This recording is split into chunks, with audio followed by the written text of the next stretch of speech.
नमस्कार, मी पंजाब डक परत महाराष्ट्रातले शेतकऱ्यांना अंदाज देणार आहे.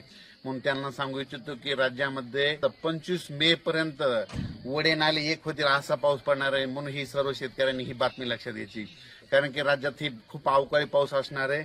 ऊसावाल्यासाठी खूप आनंदाची बातमी, ज्यांना पाणी कमी पडते त्यांच्यासाठी आनंदाची बातमी, आणि जी मुके जनावर आहेत त्यांच्यासाठी खूप आनंदाची बातमी, कारण की हा पाऊस मध्ये खूप चांगला पडणार आहे. बीड जिल्हा, सोलापूर जिल्हा, लातूर जिल्हा, परभणी जिल्हा, जालना जिल्हा, लातूर जिल्हा, नांदेड जिल्हा, हिंगोली, परभणी, वाशिम, बीड, त्याच्यानंतर संभाजीनगर या खूप भागामध्ये जोरदार पडणार आहे. म्हणून हा अंदाज लक्षात घ्यायचा.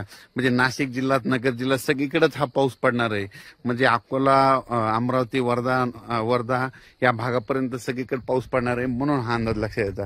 पण राज्यातल्या सर्व शेतकऱ्यांना सांगू इच्छितो की ज्यांचा कांदा काढणी चालू आहे, की तुम्ही काय करायचं की आपण आपला कांदा जसं वेळ भेटेल तसं काढून घ्या, कारण की राज्यात हा पाऊस जवळपास सांगायचं झालं तर 25 मे पर्यंत सगळीकडे खूप असा पाऊस पडणार आहे. म्हणून हा अंदाज लक्षात येतात.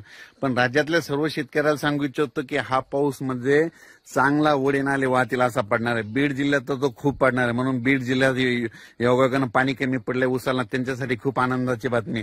त्याच्यानंतर सोलापूर जिल्हा, लातूर जिल्हा, परभणी जिल्हा, त्याच्यानंतर धाराशिव, त्याच्यानंतर सोलापूर, सातारा, सांगली, कोल्हापूर, शिरोळ, म्हणजे ह्या म्हणजे नगर जिल्हा, म्हणजे सगळीकडेच हा पाऊस चांगला म्हणजे वडे नाले वाहतील असा ह्या 25 मे पर्यंत पडणार आहे.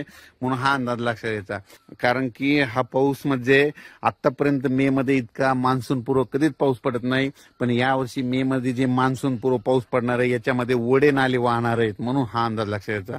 अचानक वातावरणात बदल झाला तर उद्या एक लगेच मेसेज देणार आहे. धन्यवाद.